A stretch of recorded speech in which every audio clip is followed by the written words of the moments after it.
Welcome back to our podcast, From the Third Floor. I'm Amy Arthur. And I'm Eoghan Healy. Teenagers are notorious for being difficult. We like to disagree, we like to argue. We like to say the opposite of whatever our parents or teachers might say. If they say it's black, well then we'll say it's white. If this sounds like you, then you might be interested to hear about Pobalscoil's debating group. Over the last few months, a number of students have represented our school in both national and Munster competitions. Today we are joined by Sean Treyvaud and Sarah Byrne, two school debaters who have come on to share a little bit about the competitions they have competed in and what sort of skills are needed to take part in debating.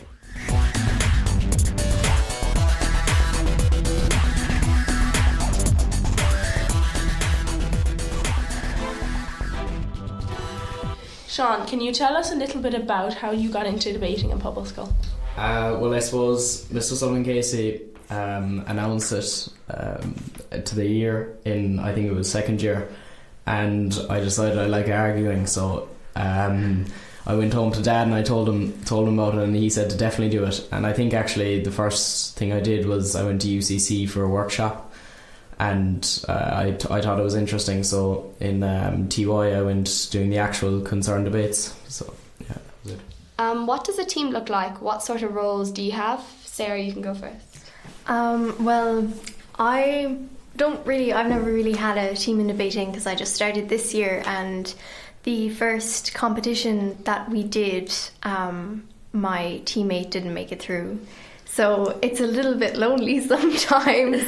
And in this competition anyway, people go in pairs. So I see them, they have someone to talk to and they can kind of plan together, whereas I'm by myself, so it does make it a little bit more difficult. So you're like individual debating? Yes. And Sean? So I did the concern debate, so we are a team, so there was 4 in a team. There was the captain speaks first, and then there's the second speaker, third speaker and the fourth speaker, and then the captain would speak again. And as the debate progresses, you hear more of the other team's arguments, so the third and fourth speakers, and I suppose the captain would be expected to rebuttal, which is arguing against the other team's points. So Concern aims to help those living in world's poorest countries, so the debates are kind of about those topics. So some of the more interesting ones were climate activists should give up meat. I just found that arguing against that fairly entertaining, but then there were some boring ones as well, like HIV and AIDS, about the HIV and AIDS pandemic, but it wasn't. Most of them were interesting. The odd few, they weren't that entertaining. But as the rounds, as you progress, they get more entertaining and kind of far fetched. Sarah, you entered a slightly different competition. Can you tell us about the UCC philosophical competition that you took part in? The UCC competition is slightly more, I suppose, political than the concern debates. Some of the topics that I have done are that the British monarchy should be dissolved in favour of a republic was my first one. And then my last one was politics has no place in world sporting events. And I was opposing the second one, but I was proposing the first one. Yeah, the first one sounds difficult. Okay. Sarah, we understand you're still in the competition and now are in the semi-finals. Congratulations. What is the motion you will be taking in the semi-finals? What side are you on, and are you nervous?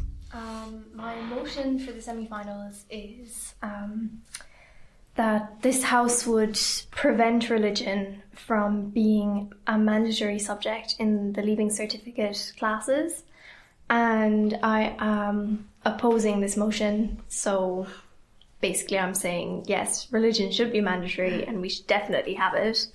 It's difficult. We were going through it yesterday, and we were thinking of things that the proposition might say, and it's very difficult to argue with them because I believe a lot of the stuff they're going to be saying. So in debating you have to go on a side you might not actually believe in.